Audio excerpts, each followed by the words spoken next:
আজকে ধন্য এবং কৃতজ্ঞ। মাহমুদ ভাই, আপনাকে অনেক ধন্যবাদ সময় দেওয়ার জন্য। আজকে আমরা মাহমুদ ভাইয়ের কাছ থেকে মূলত শুনবো যে রাজনৈতিক সংগ্রামটা আমরা একটা পর্যায়ে অতিক্রম করে আসলাম, সেই রাজনৈতিক সংগ্রামটা কেন এভাবে শুরু হলো বা শেষ হলো এবং এর সামনে কি আছে। মাহমুদ ভাই, আপনাকে ধন্যবাদ। ধন্যবাদ পিনাকি, আর দর্শক শ্রোতাদের সালাম জানাচ্ছি। আসসালামু আলাইকুম। আমার প্রথম প্রশ্ন মাহমুদ ভাই, যে আমরা জাস্ট কিছুদিন আগেই মানে যখন এই শেষ নির্বাচনটা হলো, যে ডামি নির্বাচন, প্রহসনের নির্বাচন, এবং আমরা মনে করেছিলাম যে এই নির্বাচনের আগে আমরা একটা সফল গণ আন্দোলন এবং গণ অভ্যুত্থান সৃষ্টি করতে পারবো রাজনৈতিক দলগুলোর নেতৃত্বে, যেটা সম্ভব হয়নি। রাজনৈতিক দলগুলো ব্যর্থ হয়েছে আপাত দৃষ্টিতে। এটা কেন হলো, এবং আসলে কি রাজনৈতিক দলগুলো ব্যর্থ হয়েছে যে পরবর্তীতে ভিন্ন একটা আঙ্গিকে, ভিন্ন ফরম্যাটে স্বৈরশাসন এবং ফ্যাসিস্ট শাসন বিদায় নিল? তো এইখানে রাজনৈতিক দলগুলো আগের আন্দোলনগুলো কেন সফল করতে পারলো না, এবং এখন কেন এই ছেলেদের আন্দোলন, ছাত্রদের জনতার আন্দোলনটা সফল হলো, এটা নিয়ে আপনার মূল্যায়ন কি? প্রথমেই বলে রাখি যে আমি মূল্যায়নটা করব আমার নিজের যে ফিল্ড সেটার বেসিসে, যে আমি ইতিহাস এবং রাষ্ট্রবিজ্ঞান নিয়ে চর্চা করি, সুতরাং ওটার ভিত্তিতে আমি আমার মূল্যায়নটা করব। এখন সেই মূল্যায়নের সাথে হয়তো রাজনৈতিক দলগুলো একমত নাও হতে পারে, কারণ তাদের কি স্ট্রেংথ অ্যান্ড উইকনেস ছিল এবং তাদের কি কৌশল ছিল সেটা তাদেরই জানার কথা, আমাদের জানার কোনো সুযোগ নেই। কিন্তু আমার কাছে যেটা মনে হয়েছে, যে কারণে এর আগে এই ফ্যাসিবাদ বিদায় নেয়নি গণ অভ্যুত্থানে, তার প্রধান কারণটা হচ্ছে যে বাংলাদেশের প্রধান যে বিরোধী রাজনৈতিক দল বিএনপি, তারা সেইভাবে সকলকে ঐক্যবদ্ধ করতে পারেনি হয়তোবা, এবং না করার একটা কারণ আছে, আমি আবার সেই জিওপলিটিক্যাল দিক থেকে দেখব। সেটা হলো যে আমার মনে হয়েছে যে বিএনপি অতিমাত্রায় আমেরিকার উপরে নির্ভরশীল হয়ে পড়েছিল, এবং আমেরিকার উপরে নির্ভরশীল হতে গিয়ে তারা দেশের যে ফ্যাসিবাদ বিরোধী যারা আছেন সবাইকে ঐক্যবদ্ধ করতে পারেনি। বিশেষত জামাতে ইসলাম এবং ইসলামিক দলগুলোর সাথে এক ধরনের দূরত্ব বজায় রেখেছে বিএনপি, কারণ তারা মনে করেছিল যদি ইসলামী দলগুলোর সাথে তারা কাছাকাছি চলে যায় কিংবা তাদের সাথে মিলে আন্দোলন করে, তাহলে আমেরিকাতে এবং আপনি যে দেশে আছেন ওরকম দেশগুলোতে, মানে পশ্চিমা দেশগুলোতে, তার একটা নেগেটিভ প্রতিক্রিয়া হবে এবং তারা সেভাবে সেই আন্দোলনকে সমর্থন করবে না। তো এটা করেই তারা একটা কৌশল নিল, আপনার মনে আছে, যুগপৎ আন্দোলন। তার মানে তারা এক মঞ্চে গেল না, কিন্তু যুগপৎ ভাবে আন্দোলন করলো। তার মানে তারা বলতে চাইলো যে ইসলামী দলগুলোর সাথে আমরা একসঙ্গে নাই, আমরা এক ধরনের সেকুলার, আওয়ামী লীগ এক ধরনের সেকুলার, বিএনপিও একটা সেকুলার রাজনৈতিক দল হিসেবে নিজেকে প্রতিষ্ঠা করতে চাইলো। এর উদ্দেশ্যটা ছিল যে মার্কিন যুক্তরাষ্ট্র এবং বিশেষ করে পশ্চিমা রাষ্ট্রসমূহের সমর্থন আদায় করা। তার মানে তারা জনগণের শক্তির চেয়ে তারা মূল্য দিয়েছে যে আমেরিকা আমাদেরকে কি বলবে।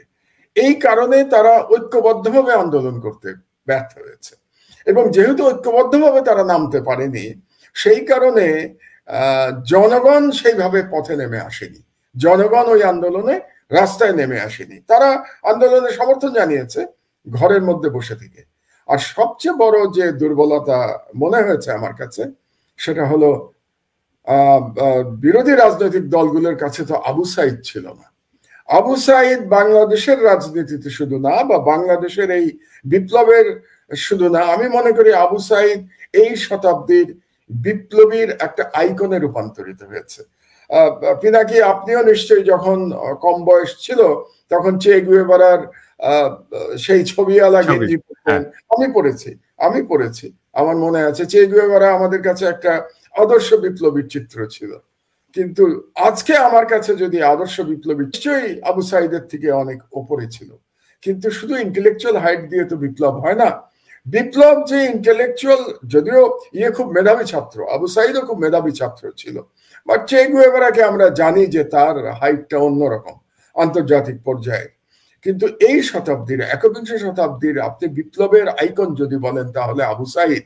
যে আবু সাইদ দুহাত প্রসারিত করে পুলিশের গুলি বুকে নিতে পারে, বুকে নিয়ে পড়ে যে আবার উঠে দাঁড়াতে পারে, মানে এক ধরনের ফ্যাসিবাদকে চ্যালেঞ্জ করতে পারে সকলের চোখের সামনে, এবং সেই চ্যালেঞ্জ করতে করতে শহীদ হয়ে যেতে পারে, এই আইকনের চেয়ে বড় বিপ্লবী আর কি হতে পারে? আপনার সাথে কথা বলতে বলতে আমার গায়ের লোম খাড়া হয়ে যাচ্ছে আবু সাইদের কথা চিন্তা করে। আমার হয়তো গলাও একটু ধরে আসছে। হ্যাঁ, এটা আমি টের পাচ্ছি। আমি ইমোশনটাকে মানে এই বয়সে কন্ট্রোল করবার চেষ্টা করছি। তো আবু সাইদ ছিল না বিরোধী দলগুলোর সামনে। আবু সাইদ এই আন্দোলনের একটা মানে মোড় ঘুরিয়ে দিয়েছে বলে আমি মনে করি। যেমন আমি আরেকটা উদাহরণ দেই, যে 28শে অক্টোবর যে মিটিংটা করেছিল বিএনপি, বিশাল মিটিং, কিন্তু সেই মিটিং পুলিশ আক্রমণ করবার 5 মিনিটের মধ্যে ফাঁকা হয়ে গেল, লক্ষ লক্ষ লোক। সেদিন কিন্তু একজনও মারা যায় নাই। তার মানে হলো বিএনপি যেটা মনে করেছিল যে তারা বড় বড় মিটিং করেছে, সভা করেছে, মানুষজনকে মিছিলে নিয়ে এসছে, কিন্তু আন্দোলন করে নাই। আপনি কি বুঝতে পারছেন আমি কি বলতে চাচ্ছি? মিটিং করা এবং আন্দোলন করা কিন্তু দুই জিনিস। লড়াইয়ের যে জোশ সেটা আমরা দেখাতে পারিনি। এবং যে কারণে আপনি দেখুন 5 তারিখে যেটা হলো, যেদিন হাসিনার পতন হলো, সেদিন তো শত লোকের উপরে হত্যা করেছে পুলিশ, বিশেষত ঢাকার চানখারপুল, যেটা আমাদের ইউনিভার্সিটির খুব কাছে, বুয়েটেরও কাছে, ঢাকা ইউনিভার্সিটির কাছে। আপনি জানেন আমি দুটোরই ছাত্র ছিলাম, বুয়েট এবং ঢাকা বিশ্ববিদ্যালয়। বুয়েটে ইঞ্জিনিয়ারিং এবং ঢাকা বিশ্ববিদ্যালয়ে MBA। তো দুটোরই কাছে চানখারপুল। সেই চানখারপুলে যেভাবে গুলি ছুড়েছে পুলিশ, দানবের মতো গুলি ছুড়েছে, উল্লাস করেছে। তারপরে যাত্রাবাড়িতে যেভাবে গুলি করে মাদ্রাসার ছেলেদের হত্যা করা হয়েছে, সেখানে মেইনলি কিন্তু যাত্রাবাড়িতে লড়াই করেছে মাদ্রাসার ছেলেরা বেশি, আর চানখারপুরে লড়াই করেছে ঢাকা ইউনিভার্সিটির ছেলেরা। আপনি দেখুন যে কেমন আন্দোলন হয়ে গেল, যেখানে মাদ্রাসা, সেকুলার এবং ধর্মীয় শিক্ষা সব একাকার হয়ে গেল। এইটাই আমার দ্বিতীয় প্রশ্ন ছিল মাহমুদ ভাই, যে এই রাজনৈতিক ঐক্যটা একটা অসাধারণ রাজনৈতিক ঐক্য কিভাবে তৈরি হলো, কেন তৈরি হলো? আচ্ছা, সেখানেই আমি আপনার প্রথম প্রশ্নের সূত্র ধরে বলবো যে রাজনৈতিক দলগুলোর আন্দোলন ব্যর্থ হয় নাই। ব্যর্থ হয় নাই এই কারণে তারা একটা পরিস্থিতি কিন্তু তৈরি করেছে। এই দীর্ঘ 16 বছর ধরে তারা মার খেয়েছে, তাদের কর্মীরা নিহত হয়েছে, গুম হয়েছে, এক্সট্রা জুডিশিয়াল কিলিং এর শিকার হয়েছে, কিন্তু তারা আন্দোলন চালিয়ে গেছে। বিশেষ করে এইবার যে একতরফা ডামি নির্বাচন যে বয়কট করেছে বিরোধী দল, এটা একটা রাজনৈতিক প্রজ্ঞা এবং সাহসের পরিচয় দিয়েছে তারা। তো কাজেই রাজনৈতিক দলগুলো কিন্তু ক্ষেত্র প্রস্তুত করেছে। এটা যদি আমরা স্বীকার না করি তাহলে আমরা বোধহয় অবিচার করব তাদের প্রতি। তো সেই ক্ষেত্রের উপর দাঁড়িয়ে কিন্তু এই অভ্যুত্থান বা এই বিপ্লব, আমি অভ্যুত্থান বলি না, এটাকে আমি বিপ্লব বলি, এই বিপ্লব হয়েছে ওই ক্ষেত্রের উপর দাঁড়িয়ে। এবং এই যে ঐক্যটা হয়ে গেল, এই ঐক্যটা হলো কেন? যখন আবু সাইদকে এভাবে হত্যা করা হলো, বা আমি যদি বলি আবু সাইদ শহীদ হলো পুলিশের গুলিতে, আপনি একটা দেখেছেন কিনা আমি জানি না, একটা ভিডিও আমি দেখেছি, 7 বছরের একটা ছেলে তার মাকে নিয়ে রাস্তায় এসছে এই হাসিনার বিরুদ্ধে আন্দোলনে অংশ নেওয়ার জন্য। তাকে সাংবাদিক জিজ্ঞেস করছে, তুমি কেন এসছো, তোমার তো বয়স মাত্র 7 বছর। সে জবাব দিচ্ছে, আমার ভাইকে মেরেছে ওরা। তোমার ভাইকে? বলছে আবু সাইদ আমার ভাই। তাহলে ওই বালকের মানুষে আবু সাইদ তার ভাই, অথচ ও ঢাকায়, আর সেই আবু সাইদ কিন্তু রংপুরে।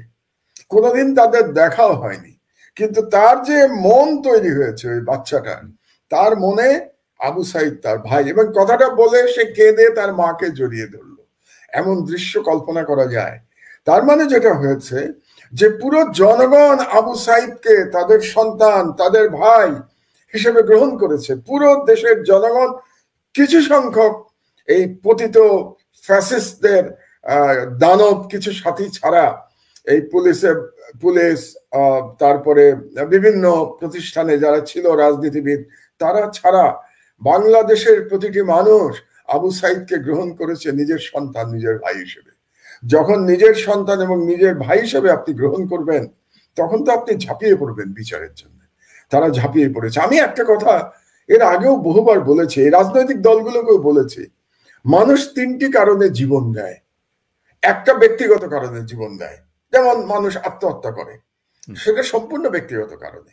দ্বিতীয় আর একটা কারণে জীবন দেয়, দেশের জন্য জীবন দেয়।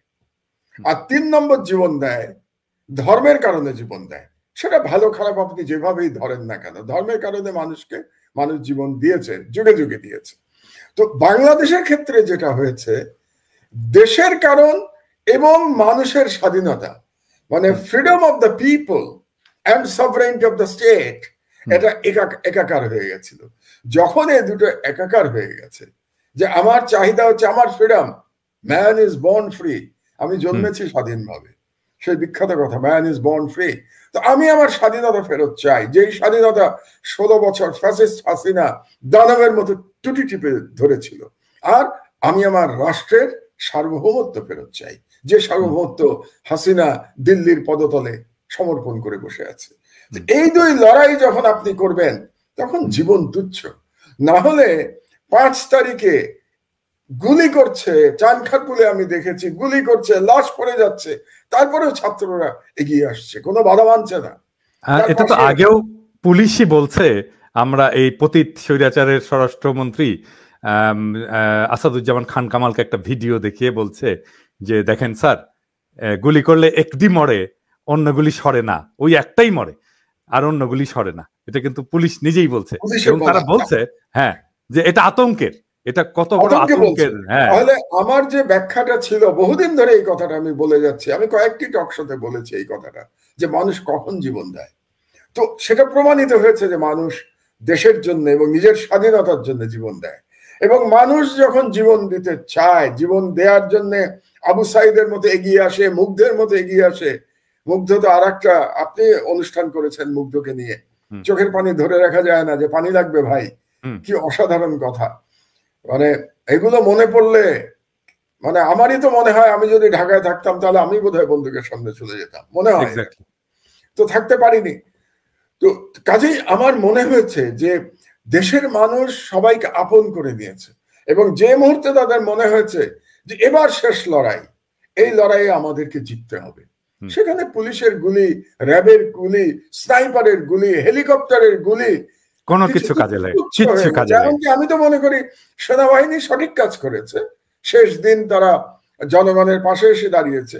কিন্তু সেনাবাহিনী যদি নাও দাঁড়াতো, তাহলে আমি মনে করি এই জনগণ ট্যাঙ্ক পর্যন্ত তারা ট্যাঙ্কের সামনে দাঁড়িয়ে যেত। মানে এই জাগ্রত জনতা, এই জাগ্রত জাতিকে আপনি আর পদানত করতে পারবেন না, এই কারণেই এরা সফল হয়েছে। আমার জাস্ট দুইটা প্রশ্ন, একটা ছোট প্রশ্ন আপনার আলোচনার সূত্র ধরে। আমার মনে হয় আমার দর্শকদের এই প্রশ্নটা এসছে। আপনি এটাকে অভ্যুত্থান বলছেন না, আপনি এটাকে বিপ্লব বলছেন। কেন এটা অভ্যুত্থান নয়, কেন এটা বিপ্লব? অভ্যুত্থান আর বিপ্লবের মধ্যে তফাৎ কি? আচ্ছা, অভ্যুত্থানের যে ব্যাপারটা হয়, অভ্যুত্থানটা কিছুটা স্বার্থ সংশ্লিষ্ট থাকে। আমরা যেমন সামরিক অভ্যুত্থানের কথা বলি, যে সামরিক অভ্যুত্থান হয়, আর সামরিক অভ্যুত্থানে সাধারণত দেখা যায় যে সামরিক কোন উচ্চাকাঙ্ক্ষী ব্যক্তি অভ্যুত্থান করে ক্ষমতা দখল করে নিলেন। আর একটা জনগণের অভ্যুত্থান হতে পারে, কিন্তু সেখানেও আমরা যেমন 90 সালের যে এরশাদের যে পতন, এটাকে আমরা অভ্যুত্থান বলি। তো এটা একটু ন্যারো থাকে। যেমন আপনি যদি 90 সালে, তো আপনি ফিল্ডে ছিলেন, আমি তখন চট্টগ্রামে চাকরি করি, আপনি বললেন না আমার কর্পোরেট লাইফের কথা বললেন, আমি তখন ডানকান ব্রাদার্স এর ডাইরেক্টর, চট্টগ্রামের চিফ ছিলাম আমি ডানকান ব্রাদার্স। তো তখন চাকরি করি, কাজে ঢাকায় দেখিনি। আপনি জানেন চট্টগ্রামে কিন্তু কোনো আন্দোলন ছিল না, এবং 90 সালের আন্দোলন যদি আমরা চিন্তা করি, তো শুধুমাত্র ঢাকা কেন্দ্রিক ছিল। তো সেটা হচ্ছে অনেক ন্যারো আন্দোলনটা। তো ওটাকে আমরা ছাত্র জনতার অভ্যুত্থান বলেছি, ঢাকা ভিত্তিক অভ্যুত্থানে এরশাদের পতন হয়েছিল। আর এই বিপ্লব, এটা তো জনগণ, সারা দেশের জনগণ, পেশার দিকে দেখবেন না আপনি, শ্রেণীর দিকে দেখবেন না, শ্রেণীকে অতিক্রম করে গেছে। এখানে নিম্নবিত্ত নাই, মধ্যবিত্ত নাই, এমনকি উচ্চবিত্ত নাই। কারণ হচ্ছে যে প্রাইভেট ইউনিভার্সিটির ছেলে মেয়েরাও তো রাস্তায় নেমে এসছে। হ্যাঁ, তারাই মূলত 18 তারিখের পর থেকে যে লড়াইটা তারা এগিয়ে নিয়ে গেছে, তো তারা কারা? তারা উচ্চবিত্ত সমাজের প্রতিনিধি। তাহলে এখানে দেখুন শ্রেণী পার হয়ে গেছে, শ্রেণী পর্যন্ত নাই, দেশের কোন এলাকা ভিত্তিক নাই। চট্টগ্রাম কিন্তু আগেই স্বাধীন হয়ে গেছে, ঢাকা স্বাধীন হয়েছে 5 তারিখে, আমরা স্বাধীনই বলছি, ঢাকা 5 তারিখে স্বাধীন হয়েছে, চট্টগ্রাম কিন্তু আগে স্বাধীন হয়ে গেছে। আমার মনে হয় চট্টগ্রামের আগে বরিশাল হয়েছে, সিলেট হয়েছে, সিলেট স্বাধীন হয়ে গেছে, রংপুর হয়ে গেছে। তো আপনার এই বিপ্লব তো সারা দেশে ছড়িয়ে গেছে। কাজে বিপ্লবের কথাটা অনেক ব্যাপক, এবং বিপ্লব আমি এই জন্য বলছি কারণ এই পরিবর্তনের পরে আমরা অনেক বেশি কিছু আশা করছি। অভ্যুত্থানের পরে কিন্তু এত আদর্শগত চিন্তা থাকে না, এত বেশি আশা থাকে না। আপনি জানেন নাকি যে কি পরিমাণ আশার সঞ্চয় হয়েছে মানুষের মধ্যে, যে আর যেন ফ্যাসিবাদ ফিরে না আসে, আর যেন দেশের মানুষের উপরে এই জুলুম না হয়, আর যেন এই ধরনের দুর্নীতি না হয়। তো সুতরাং সব মিলে আমাদের প্রত্যাশা অনেক বেশি। এই প্রত্যাশা পূরণ করতে পারে শুধুমাত্র একটা বিপ্লব। অভ্যুত্থান এই ধরনের প্রত্যাশা পূরণ করতে পারে না। কাজে আমি যদি এটাকে অভ্যুত্থান বলি, তাহলে আমি এটাকে ছোট করে দেখব। আমার এটাকে বিপ্লব বলতেই হবে। আচ্ছা, আমার এর দ্বিতীয় প্রশ্ন, যে এই যে অভূতপূর্ব ঐক্য এবং একটা রাজনৈতিক মৈত্রী, ছাত্র জনতার একটা রাজনৈতিক মৈত্রী তৈরি হলো, আমি জানি না ৭১ তো আমি ওইভাবে দেখিনি, আপনি হয়তো একটু বেটার বলতে পারবেন যে ওই সময় ফার্স্ট ইয়ারে পড়ি, ওই সময় কি এরকম হয়েছিল? ৭১ কি ঠিক এরকম হয়েছিল মৈত্রী, রাজনৈতিক মৈত্রী? না, এরকম হয়নি। আমি সত্যি কথা বলতে গেলে ৭১ এরকম হয়নি। কারণ ৭১ প্রথম কথা হচ্ছে ৭১ যে রাজনৈতিক দল ছিল এবং সেটা আওয়ামী লীগ নেতৃত্ব দিচ্ছিল, ঠিক স্বাধীনতার জন্য সেভাবে কিন্তু তৈরি করে নাই। আমার তো মনে আছে ঢাকা কলেজে পড়ি আমি তখন ফার্স্ট ইয়ারে, শেখ মুজিবুর রহমান স্বাধীনতার ডাক দিতে ইতস্তত করেছেন, এটা ইতিহাস। এবং শেখ মুজিবুর রহমান শেষ মুহূর্ত পর্যন্ত তিনি স্বাধীনতার ডাক দেন নাই। তিনি পাকিস্তান সেনাবাহিনীর কাছে বলতে গেলে সারেন্ডার করে পাকিস্তান চলে গেছেন। এখান থেকে স্বাধীনতার যে লড়াই শুরু করেছিল কিন্তু সেনাবাহিনী। আপনার মনে আছে চট্টগ্রামে জিয়া রহমান সাহেব তিনি বললেন উই রিভল্ট। 25 তারিখে রাত 12টার দিকে তিনি এক গ্রামের উপর দাঁড়িয়ে বললেন উই রিভল্ট, এবং আসল যুদ্ধটা, মুক্তিযুদ্ধ তখন শুরু হয়ে গেল। তো সুতরাং জনগণকে যে তৈরি করা, জনগণের যে স্বাধীনতার বাসনা, এটা কিন্তু এসছে 25 রাতের ক্র্যাকডাউনের পরে। এবং ক্র্যাকডাউনের পরে ওভাবে জনগণকে রাজনীতি মনস্ক করার পরিবেশ তখন ছিল না। তদানীন্তন বাংলাদেশ তো তখন হয়নি, তদানীন্তন পূর্ব পাকিস্তানে। কারণ তখন অনেকেই আমরা প্রাণ বাঁচানোর জন্য পালাচ্ছি, লুকিয়ে থাকছি, পাকিস্তান সেনাবাহিনী গণহত্যা চালাচ্ছে, তার মধ্যে আবার মুক্তিযোদ্ধারা কিছু কিছু যুদ্ধ করছে, আবার ইন্ডিয়াতে গিয়ে ট্রেনিং নেওয়া হচ্ছে। কাজে প্রেক্ষাপট ভিন্ন ছিল। এবং সেখানে একটা ডিভিশনও ছিল। একটা শ্রেণী বলছিল যে আমরা কি পাকিস্তান ভেঙে দেব, তার বিরুদ্ধেও একটা শ্রেণী ছিল। সেটা নিয়ে হয়তো আমরা একটু আলোচনা করতে পারি আরেকটু পরবর্তী পর্যায়ে। কাজে সব মিলিয়ে আমি এবারের যে ঐক্য দেখতে পেলাম, এটা একটা অভূতপূর্ব ঐক্য। আপনি বলতে পারেন যে ওই সময় রাজাকাররা ছাড়া বাকি সবাই তো স্বাধীনতা চেয়েছে, কিন্তু সেটা চেতে সময় লেগেছে, একটা প্রসেসের মাধ্যমে হয়েছে। আমি আপনাকে বলবো না যে মার্চ মাসে সবাই স্বাধীনতা চেয়েছে, সেটা চাইতে চাইতে হয়তো জুলাই, মানে আপনি যদি, আমি তো ভাই ইতিহাসের ছাত্র, কাজে আমি শুধু আবেগ দিয়ে কথা বলবো না, আমি ইতিহাস দিয়ে কথা বলতে হবে। কাজে একেবারে স্বাধীনতাই আমি একমাত্র লক্ষ্য, এটা বলতে বলতে কিন্তু জুলাই আগস্ট মাস চলে এসছে। আর আমাদের এখানে তো 16 বছর ধরে ফ্যাসিবাদের বিরুদ্ধে লড়াই চলছে। কাজে জাতীয় ঐক্যটা তৈরি হয়েছে দীর্ঘ সময় ধরে, এই প্রসেসের মাধ্যমে, লড়াইয়ের মাধ্যমে জাতীয় ঐক্য তৈরি হয়েছে। কাজে এবারকার জাতীয় ঐক্য আমি মনে করি ৭১ সালের থেকে অনেক গভীর এবং মহৎ, অনেক স্ট্রং জাতীয় ঐক্য।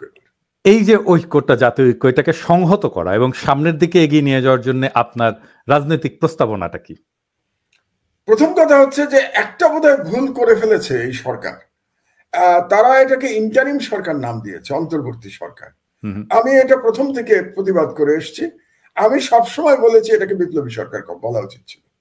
কারণ বিপ্লবী সরকার না বললে আপনি তো বিপ্লবটাকে ধারণ করছেন না। অন্তর্বর্তী বললেই মনে হচ্ছে আপনি একটা স্টপ গ্যাপ অ্যারেঞ্জমেন্টের মধ্যে চলে এসেছেন। এটা করলেই আমি বিপ্লবটাকে একটু খাটো করে ফেলছি। কাজে এটা বিপ্লবী সরকার হওয়া উচিত ছিল। আর 2 নম্বর কথা হচ্ছে, এটা আমার বক্তব্য, অনেকেই একমত নাও হতে পারে। আমি মনে করি যে বর্তমানে বাংলাদেশ সংবিধানের যে অবস্থা, এটাকে রেখে আপনি ওই যে আপনি যে রাজনৈতিক ভবিষ্যতের কথা বললেন, আশাকাঙ্ক্ষার কথা বললেন, এই আশাকাঙ্ক্ষা পূর্ণ করা সম্ভব না। কাজে আমি মনে করি বাংলাদেশের এখন একটা সেকেন্ড রিপাবলিকের দিকে যেতেই হবে। আর কোনো রাস্তা নাই যদি সত্যি সত্যি আমরা চাই যে দ্বিতীয় কোনো শেখ হাসিনার মতো দানব ফ্যাসিস্ট বাংলাদেশে আবার না আসুক। এটা চাইলে পরে আমাদের গোড়ায় হাত দিতে হবে। কাজে আমাদের বর্তমান সংবিধান বদলে ফেলে আমাকে নতুন সংবিধান তৈরি করতে হবে জনগণের মতামত নিয়ে, এবং সেই সংবিধান তৈরি করতে গেলে আগামী যে নির্বাচনটা হবে বাংলাদেশে, সেই নির্বাচনটা হতে হবে কনস্টিটিউয়েন্ট অ্যাসেম্বলির নির্বাচন। সরকারও প্রতিষ্ঠা হবে, কিন্তু তার সঙ্গে অবশ্যই কনস্টিটিউয়েন্ট অ্যাসেম্বলি এটাকে বলতে হবে, তার মানে তারাই সংবিধানটাকে নেবে। এবং সেই সংবিধানে এই আজকের তরুণের আশা আকাঙ্ক্ষা, আমরা যে চাই যে ফ্যাসিবাদ যাতে না আসে, সেটার একটা ব্যবস্থা সংবিধানে রাখতে হবে এবং বেশ কিছু পরিবর্তন আনতে হবে আমাদের সংবিধানে।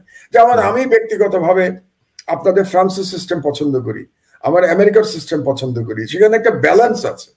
একজন প্রেসিডেন্ট, বিশেষত আমেরিকাতে, 2 বারের বেশি প্রেসিডেন্ট হতে পারেন না, কাজে 8 বছর পরে তাকে বিদায় নিতেই হবে, আর কোন রাস্তা, যত জনপ্রিয় হোক, যতই জনপ্রিয় হোক না কেন। যেমন ওবামা এখনো সবচেয়ে জনপ্রিয় লোক আমেরিকায়, কিন্তু ওর পক্ষে আর একবার প্রেসিডেন্ট হওয়া সম্ভব না।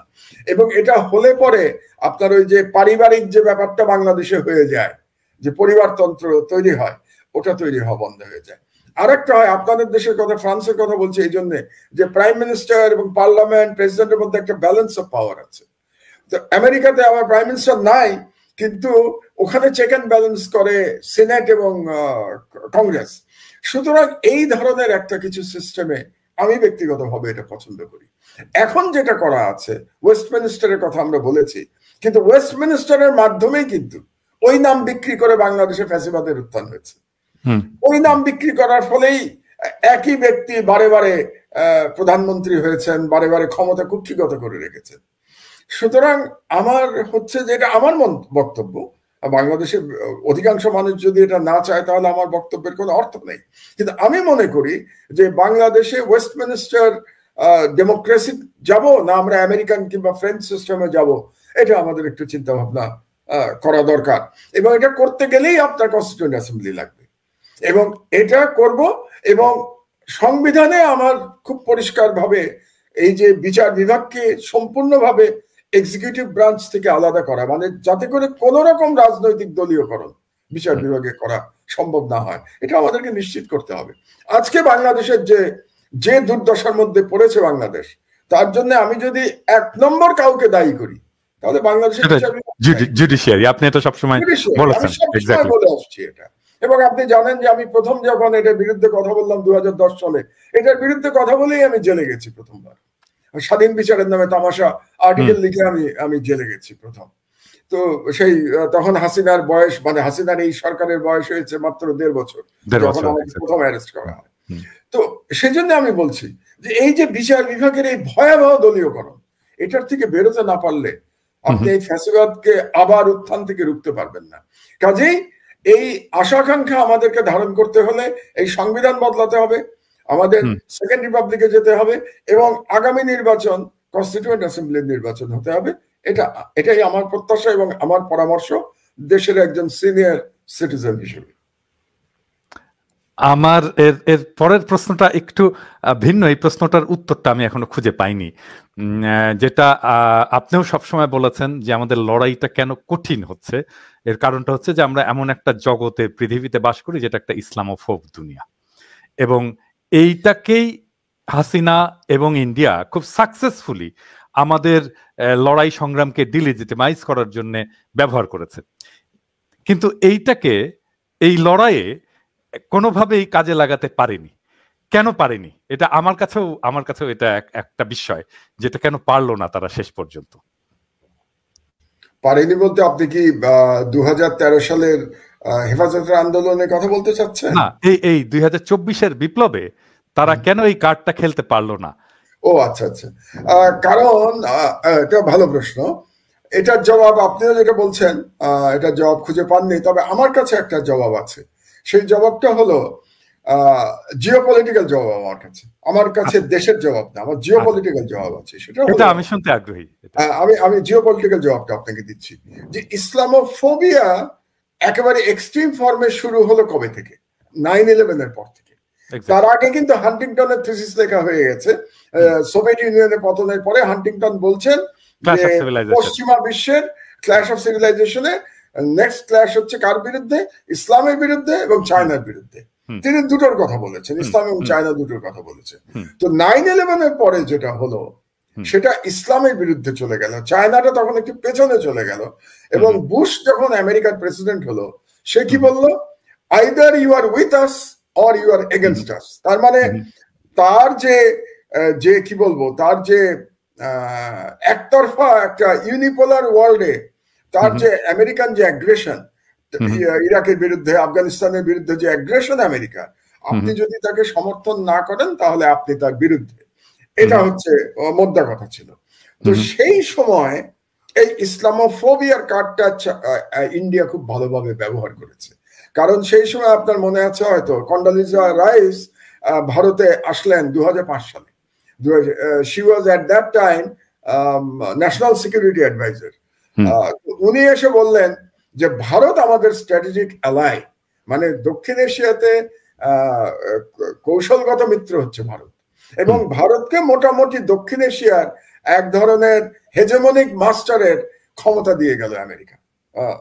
কেন দিয়ে গেল? যে ইসলামকে রুখতে হবে। তো তখন বাংলাদেশে ক্ষমতায় কিন্তু বিএনপি।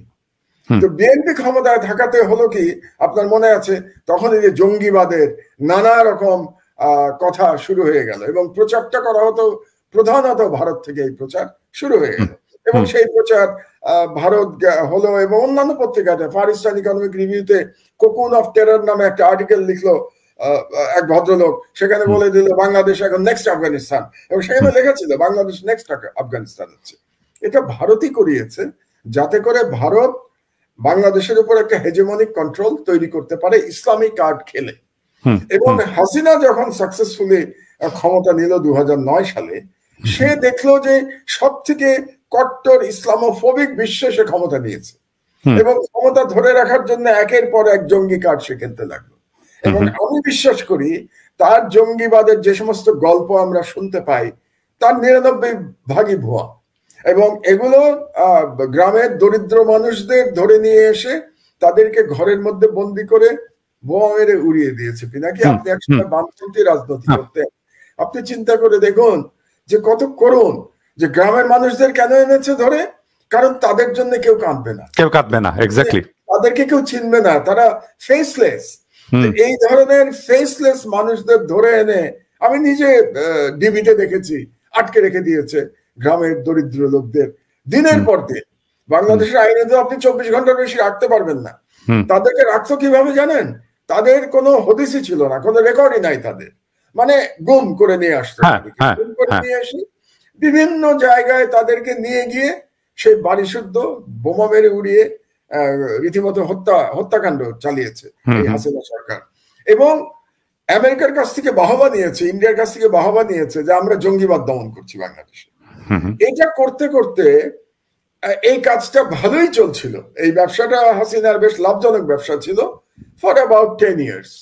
কিন্তু যেই মুহূর্তে আফগানিস্তান থেকে আমেরিকান সৈন্য প্রত্যাহার হয়ে গেল, তারা চলে যাওয়ার পরে আর ইসলামিক কার্ড আর আমেরিকার জন্য জরুরি না, প্রায়োরিটি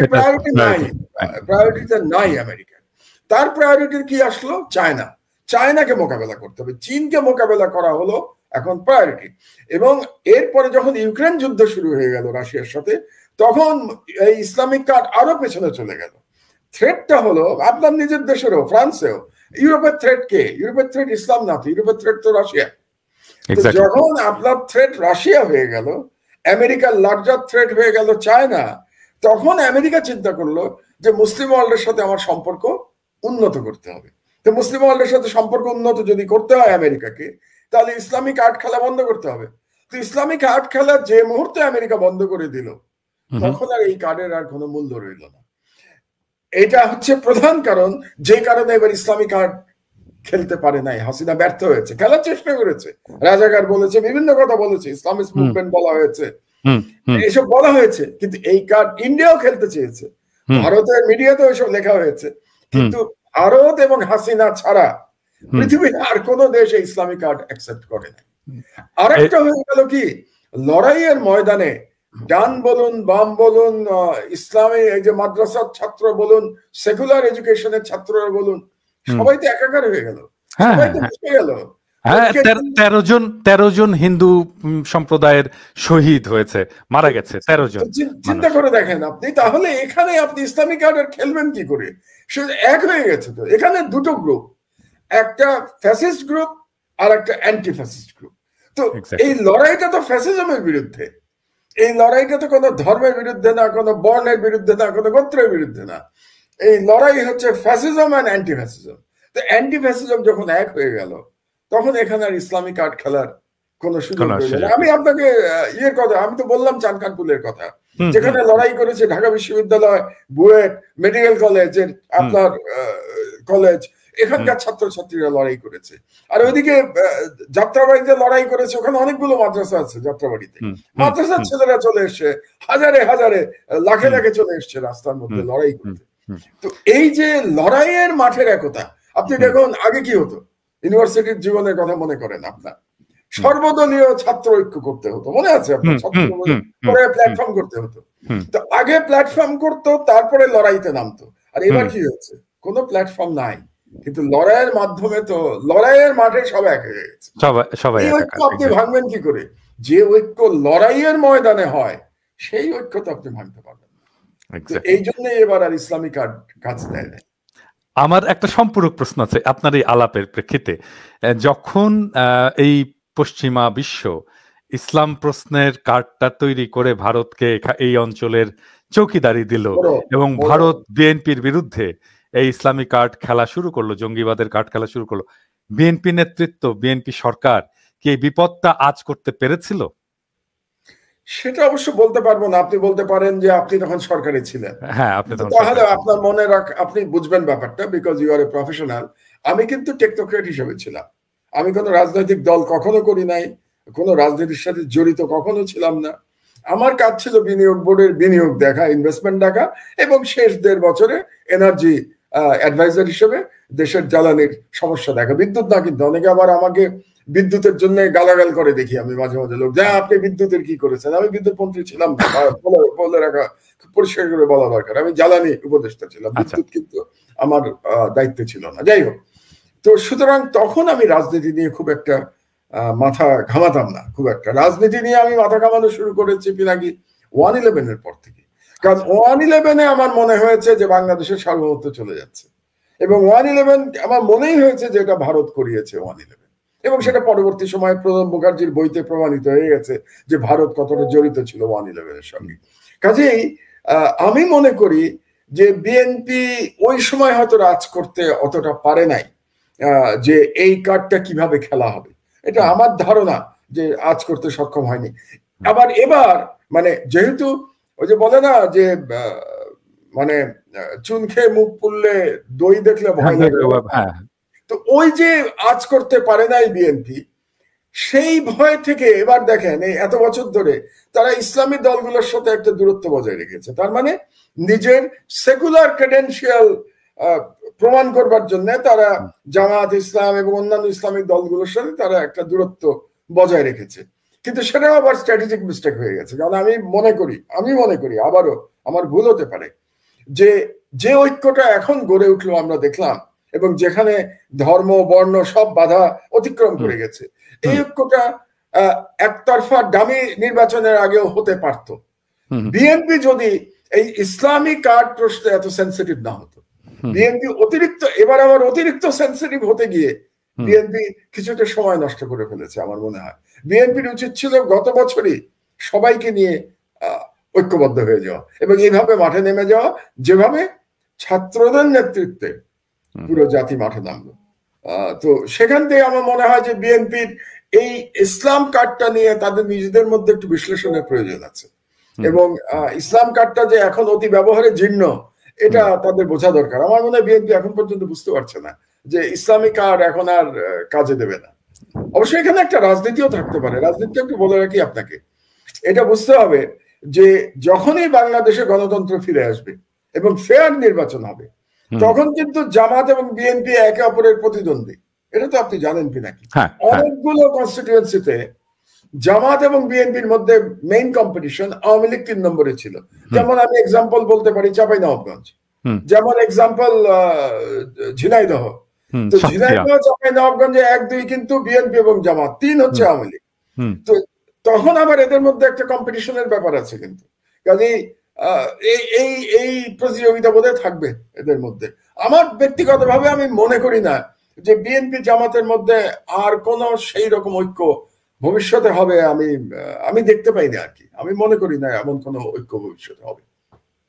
আচ্ছা, একটা প্রশ্ন এখন তো আলোচিত হচ্ছে, সেটা হচ্ছে যে আওয়ামী লীগ কিভাবে ফিরে, আওয়ামী লীগ মানে আওয়ামী লীগ নট অ্যাজ আওয়ামী লীগ তার এই দলের নাম নিয়ে, আওয়ামী লীগ তো একটা রাজনৈতিক ধারার প্রতিনিধিত্ব করে। এই যে সোকল্ড সেকুলার মুক্তিযুদ্ধের পক্ষে বাম, সিপিবি, ঘরানা, এইসব মিলে, ছায়ানট, এইসব মিলে যে কালচারাল এরেনা, যে ভারত সমর্থিত, ভারতের পক্ষের যে একটা পলিটিকো কালচারাল যে সেকশন বাংলাদেশের রাজনীতিতে এতদিন রাজত্ব করেছে, এটা ফিরে আসবে অন্য কোনো নাম নিয়ে আর কি।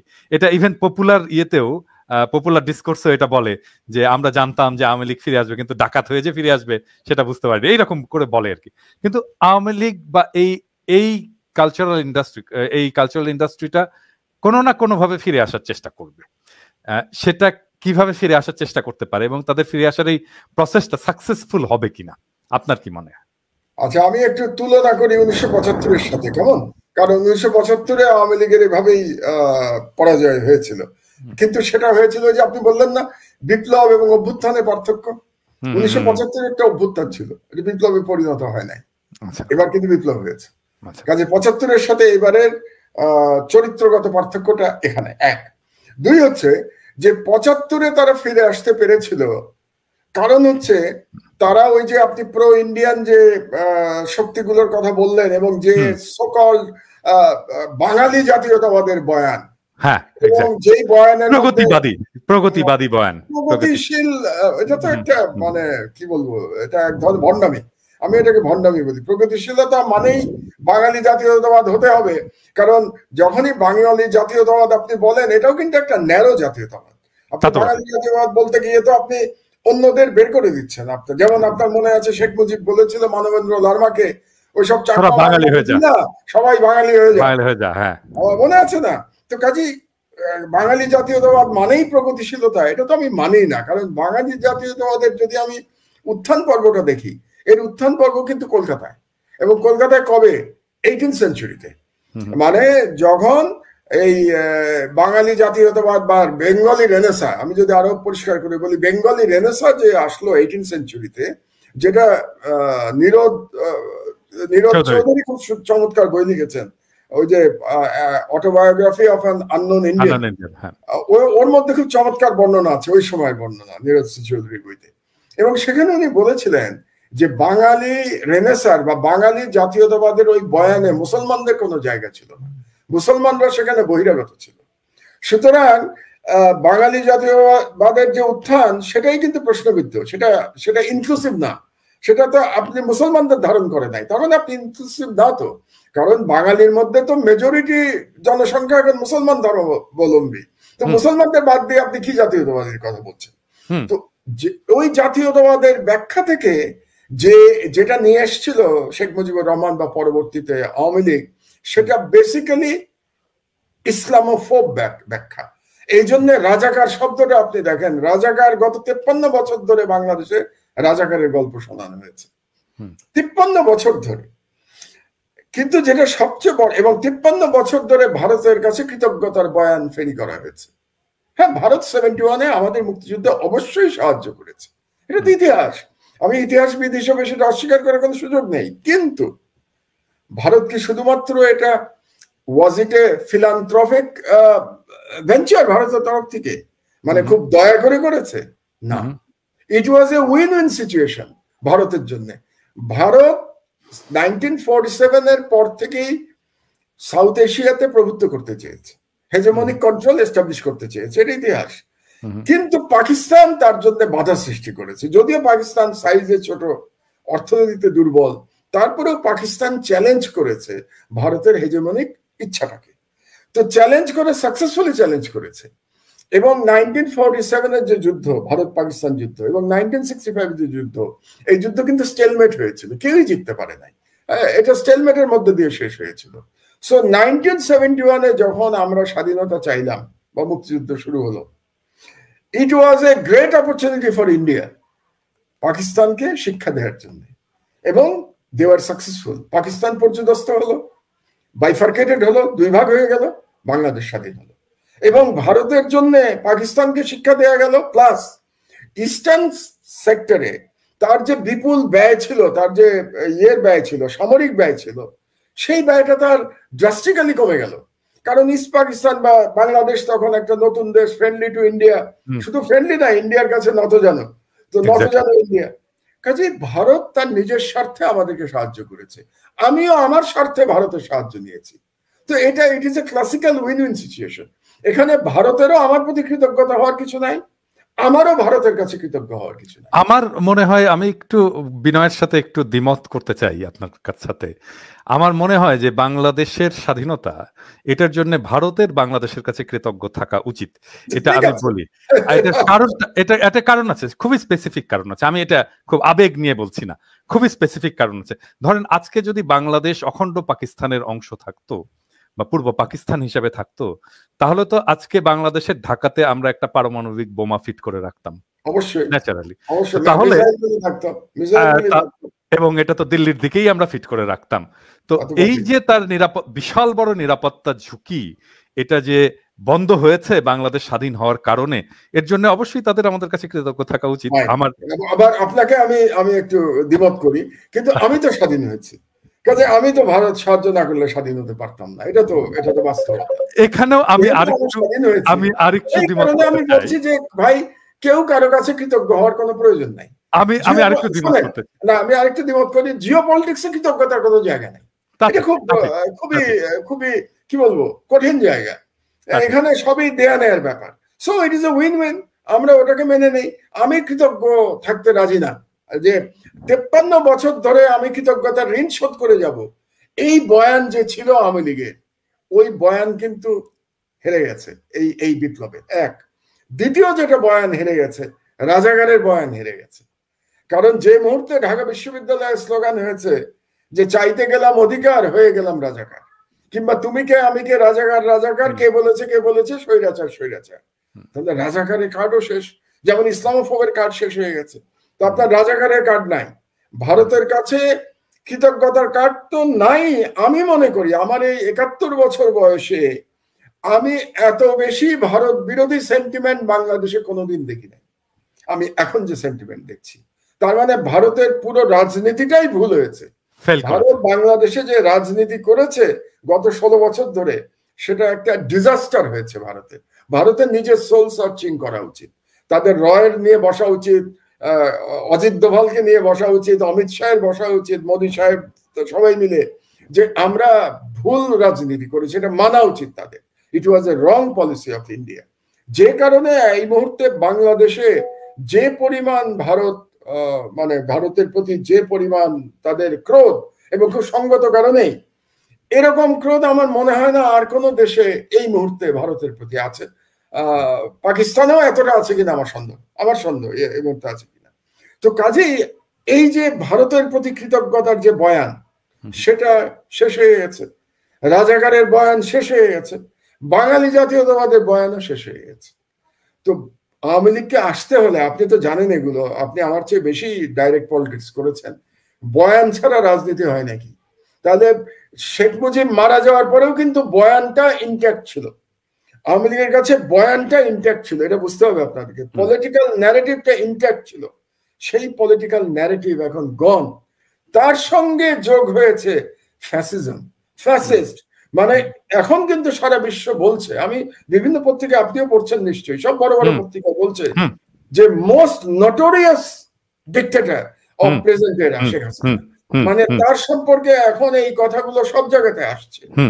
এবং বিশেষত এই যে আন্দোলনের প্রায় 3 সপ্তাহ ধরে আন্দোলন চলেছে, জুলাই থেকে আপনার 5ই অগস্ট পর্যন্ত, যে পরিমাণ মানুষকে নির্বিচারে হত্যা করা হয়েছে শেখ হাসিনার ডাইরেক্ট নির্দেশে, সরাসরি নির্দেশে, এটা অকল্পনীয়। আপনি ভাবতে পারেন, দেশের মানুষকে, নিজের দেশের মানুষকে হেলিকপ্টার দিয়ে গুলি করছে, নিজের দেশের মানুষকে স্নাইপার দিয়ে গুলি করছে।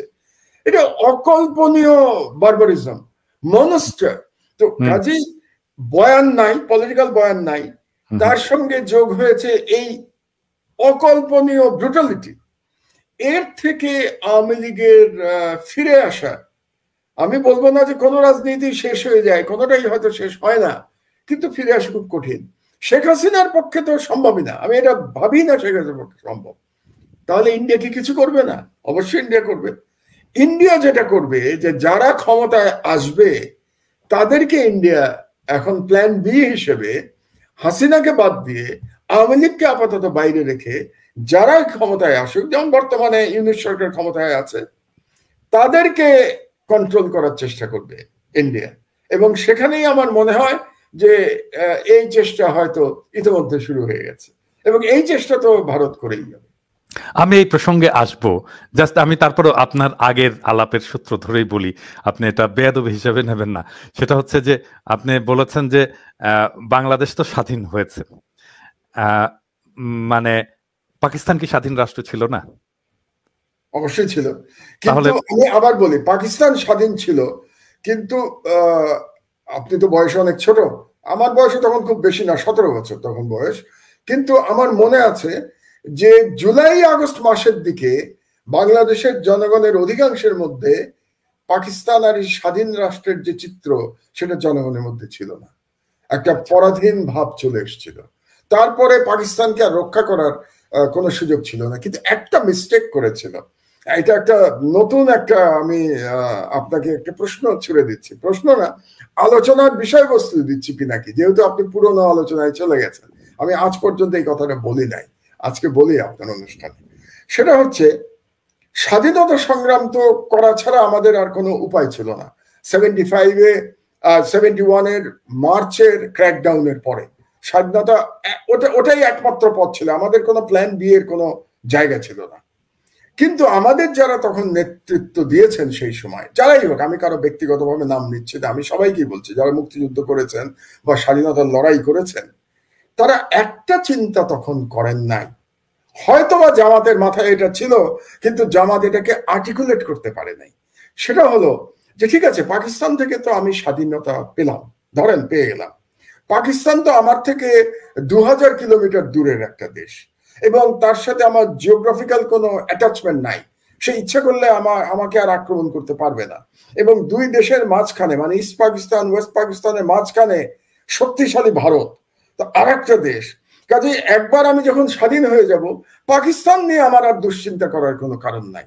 আওয়ামী লীগ যেটা পাকিস্তান পাকিস্তান করে গেছে 53 বছর, সেটা কমপ্লিটলি পলিটিক্যাল বয়ান, এটার কোনো অস্তিত্বই নেই, এটা কোনো বাস্তবতাই নেই, এটা পলিটিক্যাল বয়ান।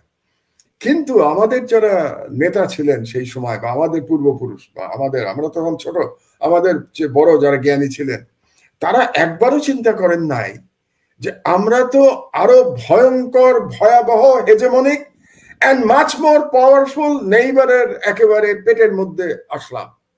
তো আমরা স্বাধীনতা রক্ষা করব কি করে? এই চিন্তাটা 71-এ কেউ করেছেন? আমার মাথায় এটা কদিন ধরে আসছে, এই জন্য আপনার সাথে আজকে বলে ফেললাম। আমি এই চিন্তাটা কি কেউ একজনও কি করেছিলেন তখন?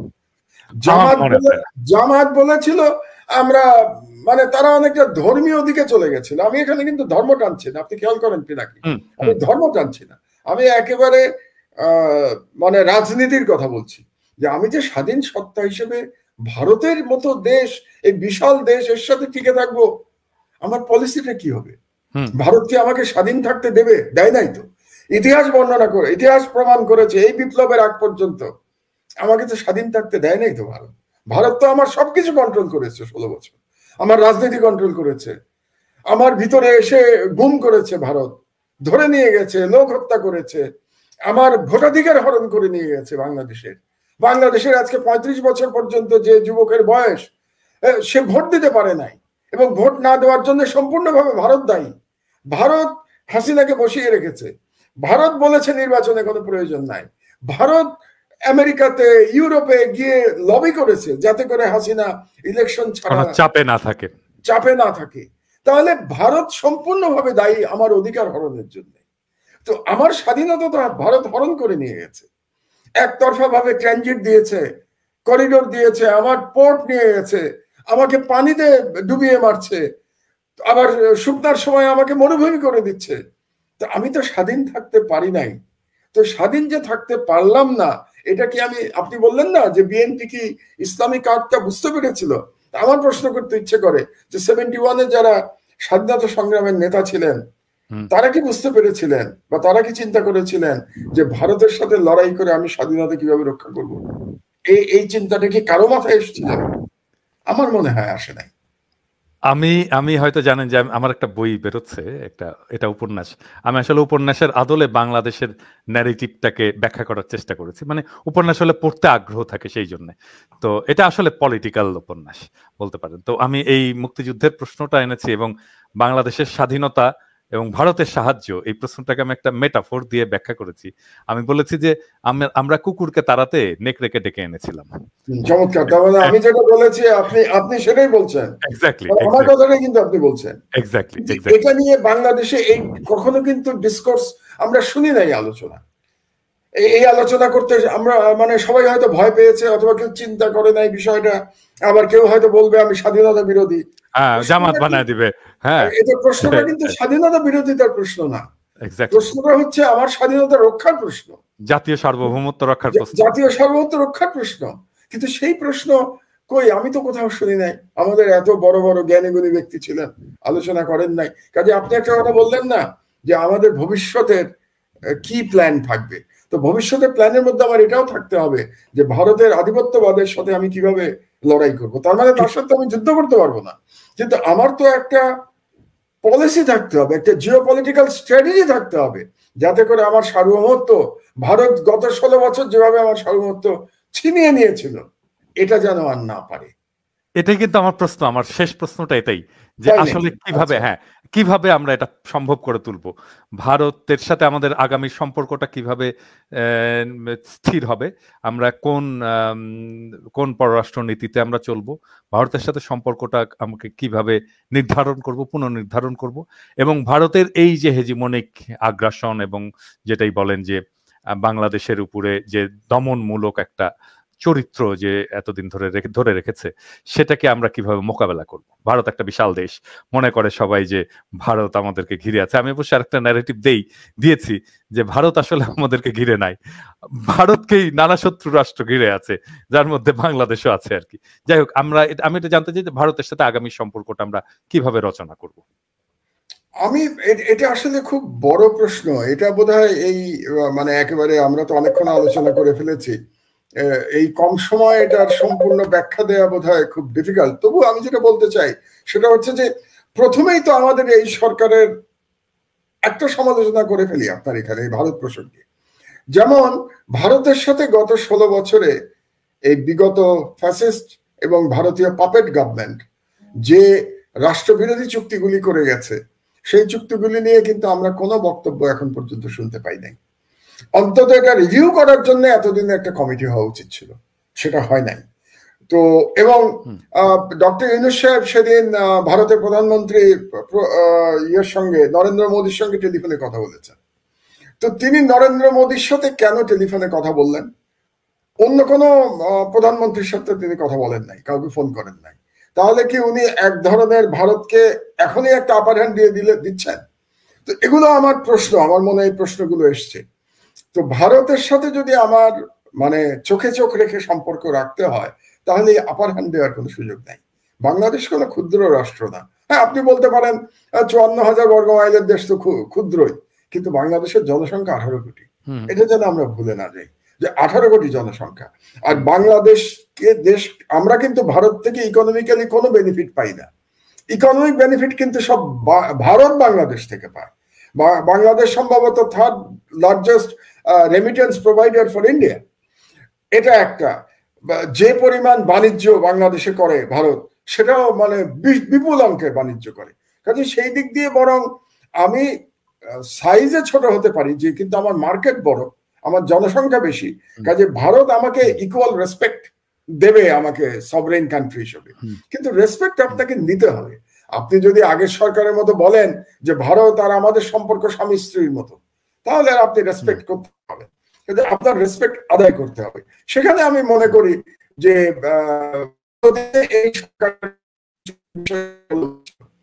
এই এবং নরেন্দ্র মোদীর সাথে তিনি টেলিফোনে কথা বলেছেন। শুধুমাত্র নরেন্দ্র মোদীর সাথে কেন কথা বললেন? যদি কথাই বলতে হতো তাহলে তিনি তার সঙ্গে সঙ্গে চীনের প্রেসিডেন্টের সাথে কথা বলতেন বা প্রাইম মিনিস্টারের সাথে কথা বলতেন।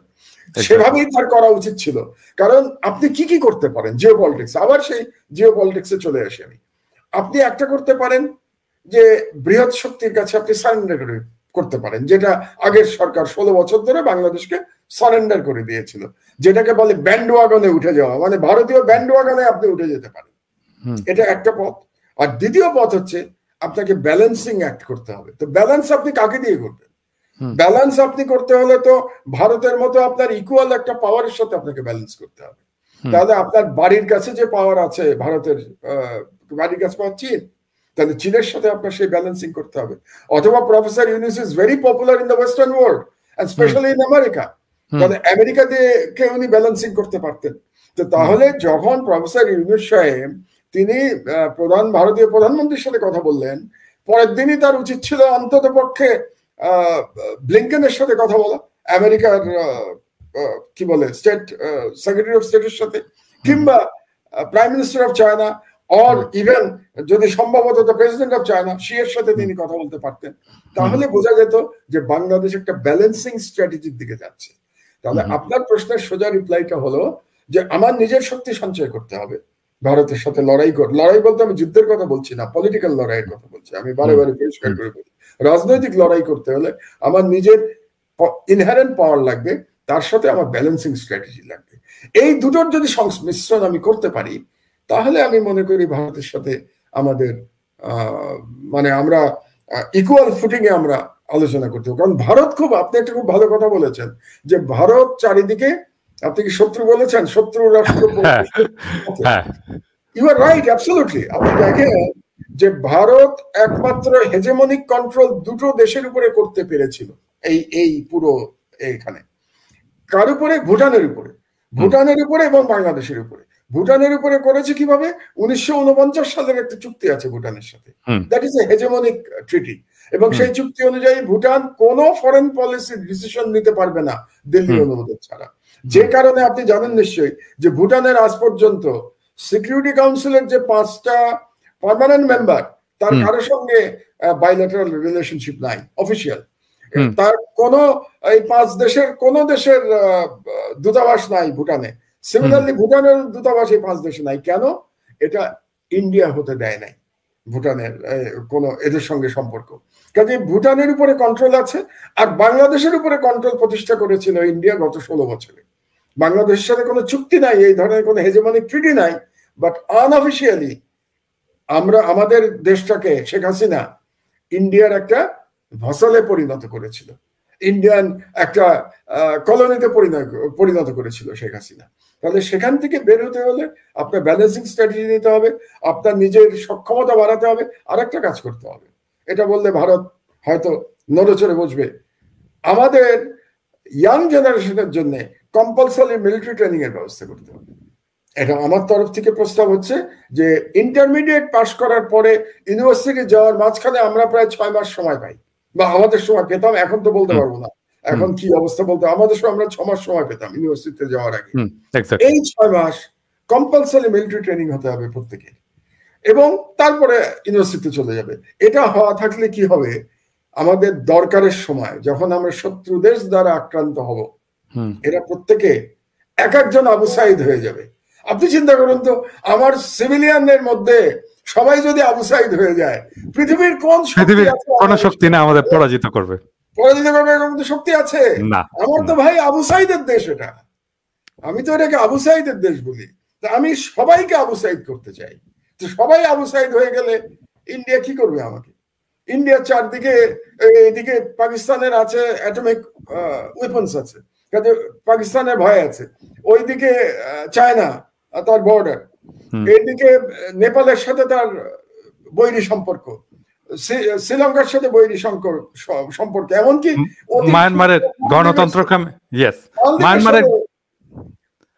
মায়ানমারের গণতন্ত্রকামীরা যদি চলে আসে তাদের সাথে ভালো সম্পর্ক থাকবে না, ভালো সম্পর্ক হওয়ার কারণ নাই। তাহলে ইন্ডিয়া আমাকে কি করবে? তো এই জন্য আমার এই হচ্ছে আমার পরামর্শ। এখন সেই পরামর্শ কে নেবে আমি জানি না, আদৌ কেউ নেবে কিনা তাও জানি না। থ্যাংক ইউ মাহমুদ ভাই, আমরা অনেক কিছু জানলাম, আমরা আসলে 1 ঘন্টা ধরে আলাপ করলাম, এবং এই আলোচনাটা শুরু হলো, এবং আপনার কাছ থেকে আমার দর্শকরা আমার মনে হয় আরো অনেক কিছুই জানতে চাইবে, এবং যত ইভলভ করবে আমাদের পলিটিক্যাল সিনারিও সিচুয়েশন, সেখানে আপনার অ্যানালাইসিস, আপনার সাজেশন এবং আপনার দিক নির্দেশনা, আমি আশা করি যে আমাদের বাংলাদেশের বর্তমান সরকার, প্রফেসর ইউনূসের সরকার গুরুত্বের সাথে বিবেচনা করবেন, এবং এই সাজেশনগুলো তারা অনুসরণ করার চেষ্টা করবেন। আপনাকে অনেক ধন্যবাদ মাহমুদ ভাই। দর্শকদের আপনি যদি 1 মিনিটের জন্য কিছু বলতে চান ফাইনালি। পিনাকি, ধন্যবাদ এই আলোচনাটা করবার জন্য। দর্শকদের শুধু এটুকু বলতে চাই, বিশেষত বাংলাদেশিদের, যে স্বাধীনতা রক্ষা করা কঠিন, বিপ্লবটাকে বিপ্লব করেছি আমরা, কিন্তু বিপ্লব রক্ষা করতে হবে, এবং সেই দায়িত্ব আমাদের সকলের। আর ভারতীয় জনগণ যারা দেখেন, তাদের প্রতি আমি বলতে চাই, আমরা আপনাদের শত্রু হতে চাই না। আপনারা শুধু আমাদেরকে নিয়ন্ত্রণ করবার যে একটা নেশা আপনাদের মধ্যে পেয়ে বসেছে, আপনাদেরকে এই নিয়ন্ত্রণ করবার নেশার থেকে আপনারা মুক্ত হয়ে যান। আমরা বন্ধু হিসেবে 2 দেশ পাশাপাশি আমরা থাকবো। থ্যাংক ইউ মাহমুদ ভাই, আমরা শেষ করে ফেলেছি। তো মাহমুদ ভাই অনেক ধন্যবাদ। এর পরের সেশনটা আমরা করব হয়তো সপ্তাহ 2-এর মধ্যে, আরেকটু ইভলভ করুক। প্রফেসর ইউনূস কিন্তু দেখেন আমার ইয়েটা, তো এটা বলে ভালো করেছেন, ইন্ডিয়ার সাথে কি করতে হতো, শিয়ের সাথে আলোচনা, এটা আমি একটু আগে যদি বলে দিতাম তাহলে হয়তো আরো কিছু আপনার সাজেশন এখানে হয়তো থাকতো। মাহমুদ ভাই ভালো থাকবেন।